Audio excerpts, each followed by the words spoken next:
Hi, I'm Gina Ventola, practice manager for Ventola Law. One of the best parts of my job is meeting with business owners. However, at times, it can be difficult to meet in person.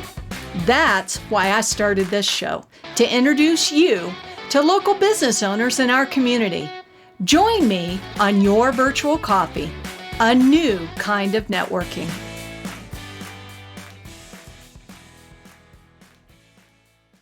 Hey everyone, welcome to Your Virtual Coffee, the web show which introduces you to great local businesses in the Denver metro area. My guest today is Jeri Morgan, CEO and managing partner of Code Blue Computing, along with her husband Bill. Code Blue Computing started in 2010 from the experience, knowledge, and understanding of corporate IT. While Bill brings over 20 years of Fortune 500 experience supporting world-class organizations, Jeri brings a strong background in operations and administration, customer service, and call center management. They had heard story after story of friends and family members not getting a stellar experience while looking for computer and technical support. They decided they could step outside of the big box. Jeri and Bill set out to apply their IT knowledge and add elite customer service to the mix with a mission to wow their clients.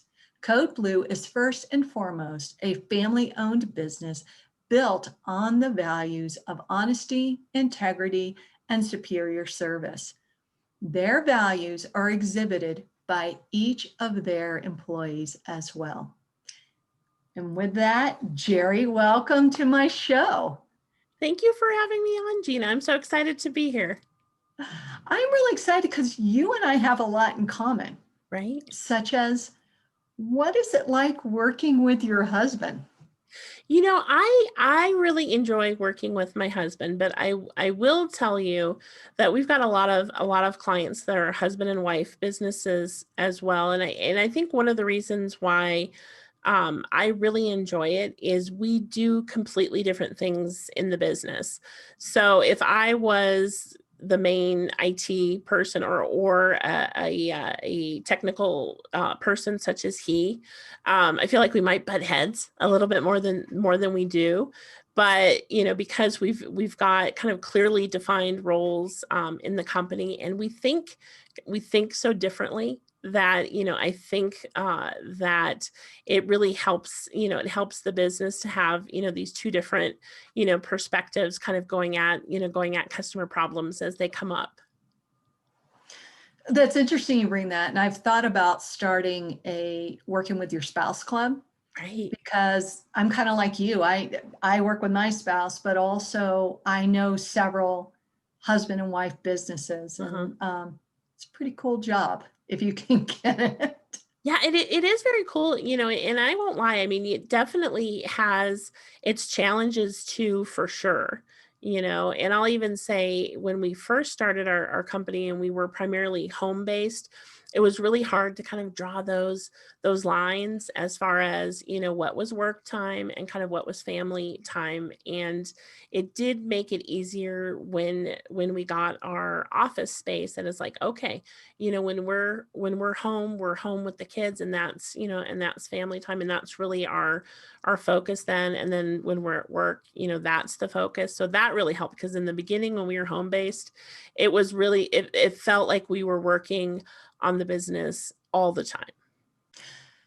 So when you're not at work and you say that's family time, Yeah. what do you guys do for fun? Well, I'll say we have 9-year-old twins. So, really most of our time at home is, kind of encompassing, their different activities. And I've lived in Colorado my whole life, except for, I spent 3 years in Rochester, New York when I worked for Bausch and Lomb.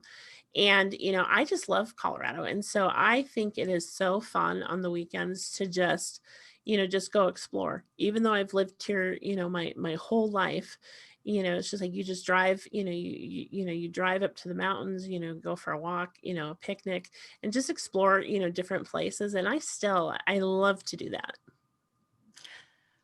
Now, in your biography, you talk about your background Mhm. is background of operations and Sure. administration and call center. What has been the attractiveness Mhm. of working in IT? What about it intrigues you, gets you excited Right. to start the day? Well, what I'll tell you to start with, I worked for the same company for 23 years. So I was in the same corporate environment for 23 years. I was with six different versions of the same company and, here and there and, all different places. But I was really frustrated with that life as far as seeing a problem and knowing that you could fix it and not being able to fix it because it didn't fit within a procedure, or that you would have to go through 12 levels of management to change something. So first and foremost, when we started our IT company, the thing that I really loved about it was that we had the ability to go in and fix a problem for people, and we had the ability, because we were small enough, to to really to pivot with our clients as they needed it. I feel a lot of times when you're working with really large IT firms, it's like the Titanic. Trying to turn that boat is, it's dangerous.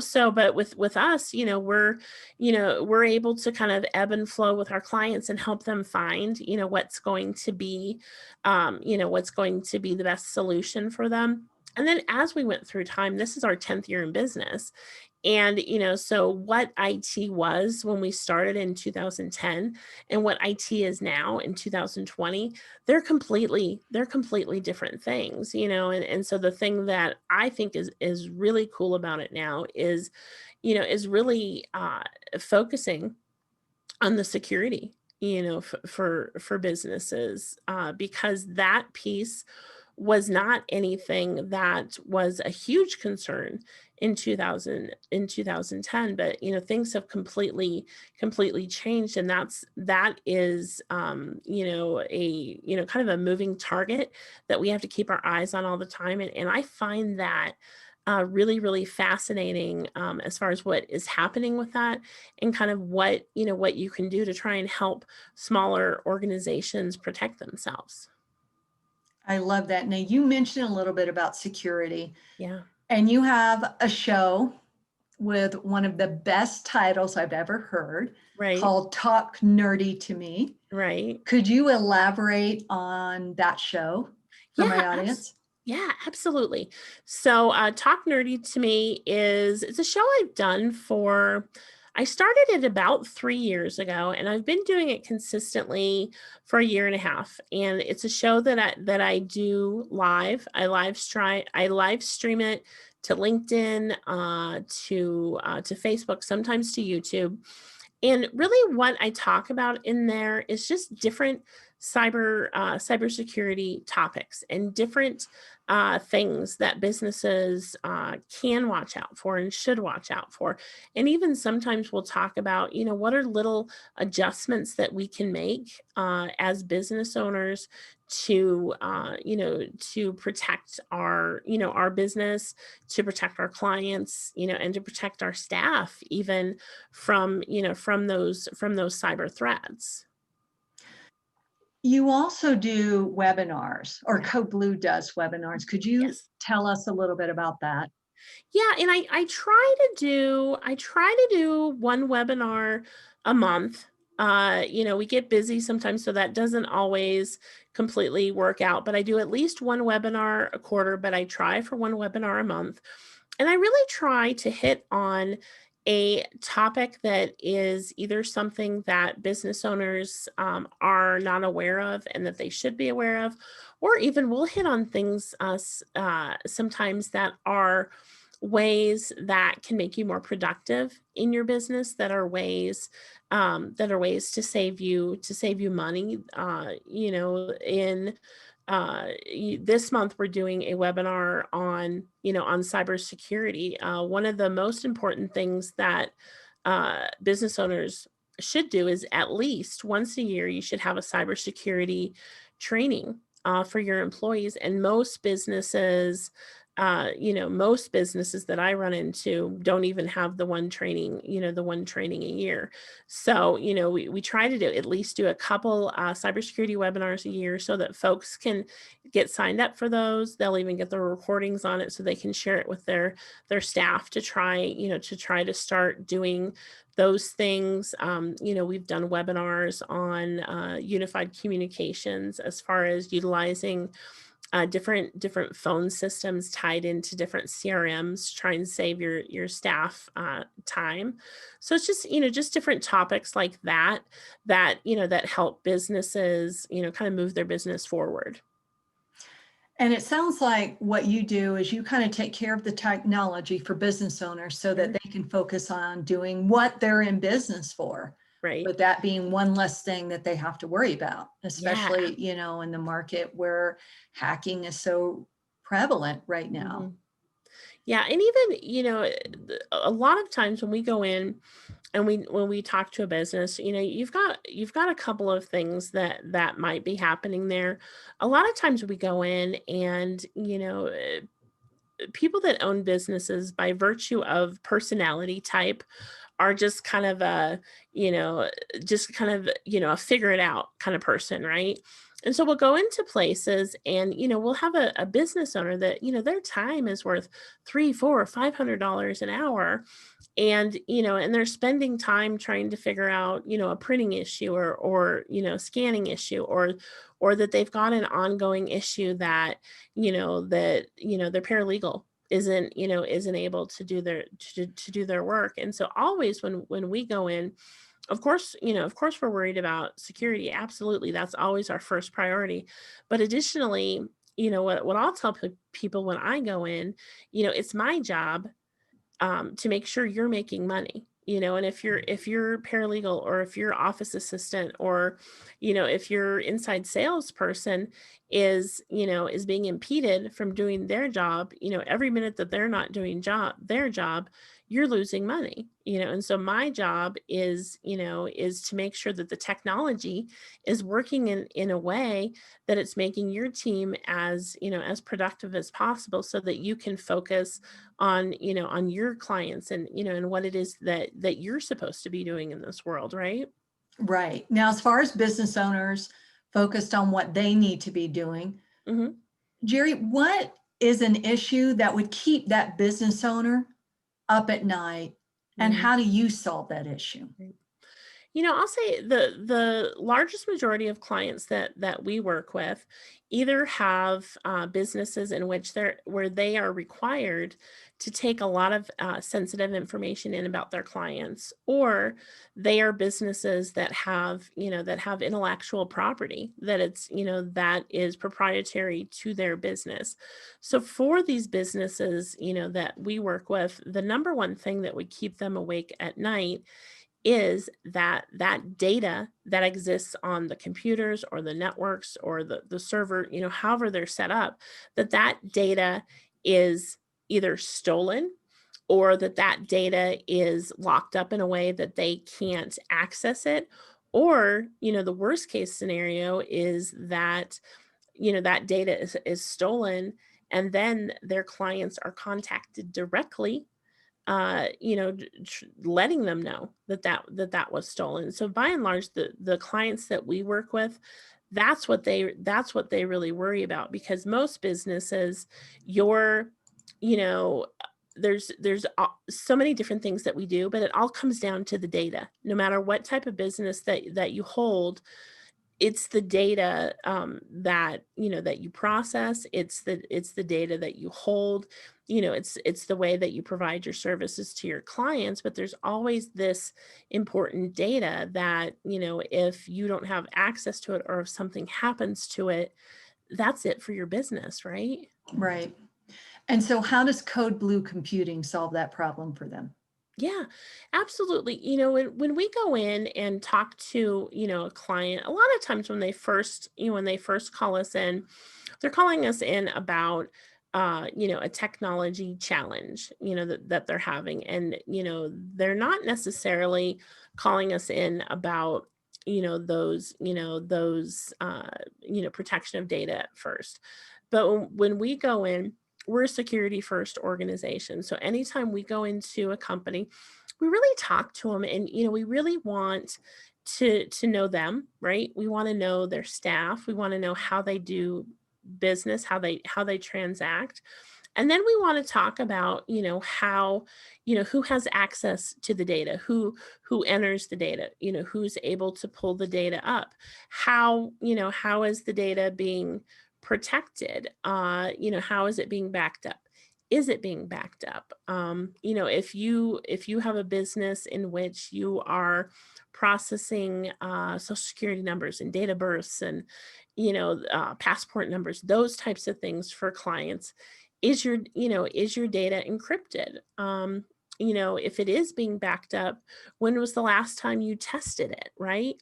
And one of the most important things that we'll talk to businesses about when we go in is, when was the last time you had a cybersecurity audit? And most of the time when we say that, it'll be like a deer in the headlights, because most businesses have not had an audit. And what I always like to tell people is, what we don't know, we can't fix, right?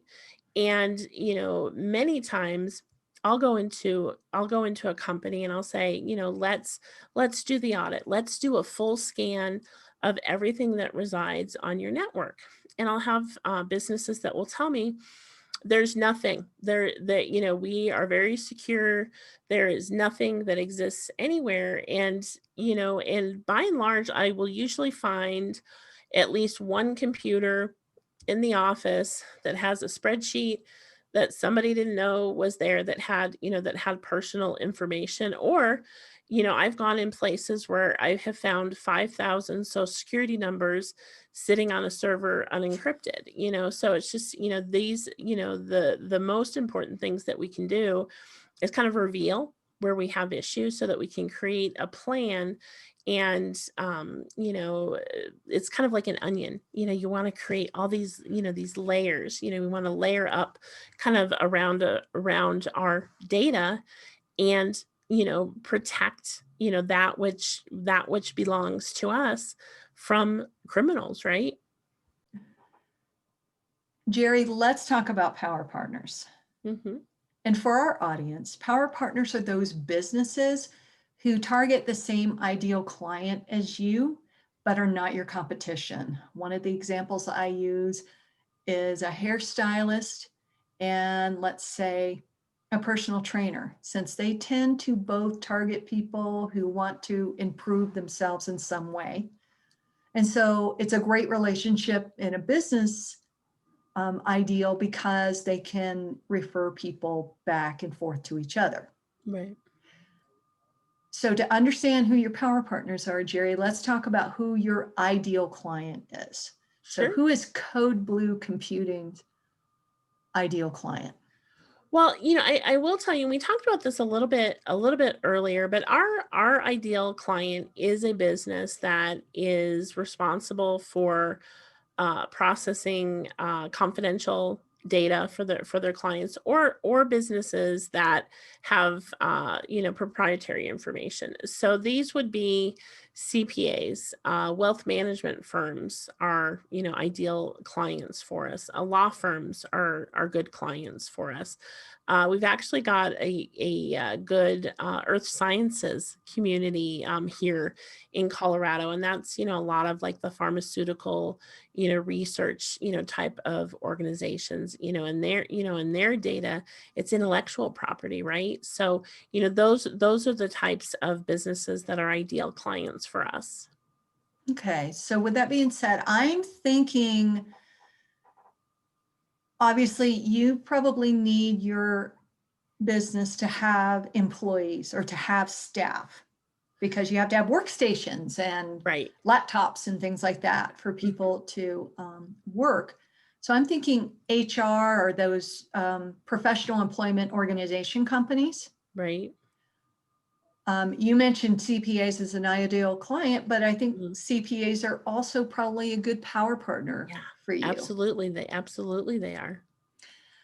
And I'm also thinking perhaps like business attorneys, because usually business attorneys handle those matters such as compliance Right. issues, which is probably another kind of ideal client for you, is a business that may have compliance Yeah. requirements. Yep. Because Absolutely. they have, with that being like the preservation of confidentiality, the preservation of the data, Right. that's not out in the realm. It's not out there.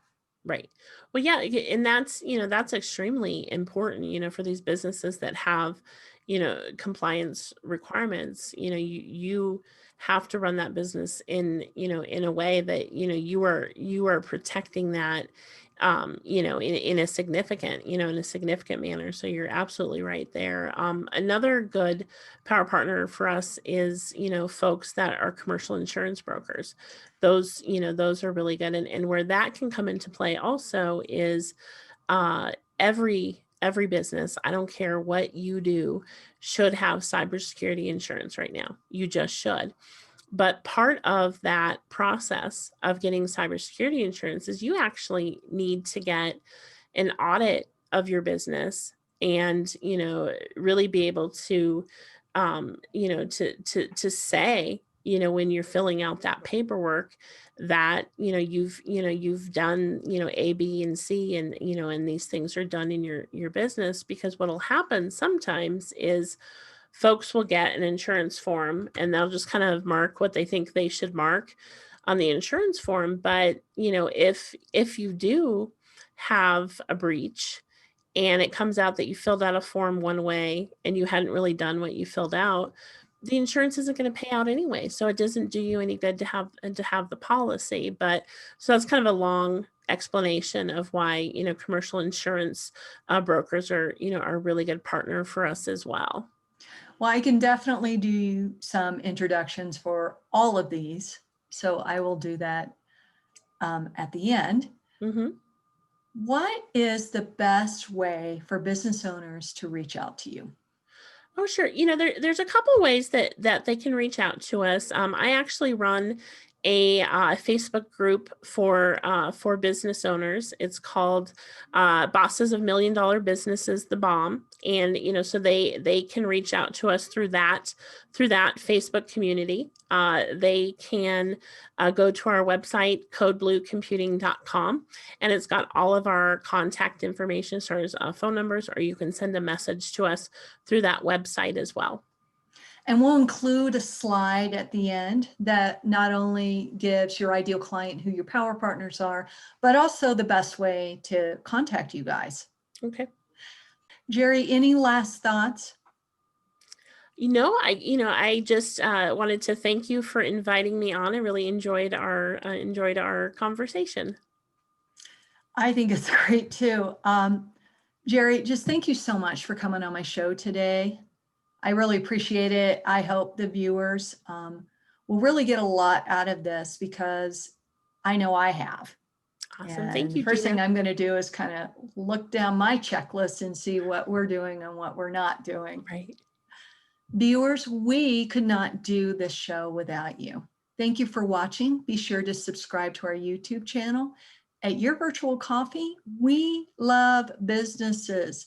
So business owners, let's talk. Bye, everybody. Your Virtual Coffee is sponsored by Ventola Law. Ventola Law, mediation and legal representation at an expert level. You can find them at ventolalaw.com. Thanks for joining me today. For more information on Your Virtual Coffee, check us out on Facebook, Instagram, Twitter, and wait for it, our website at yourvirtualcoffee.com. Thanks again for watching, and have an incredible day.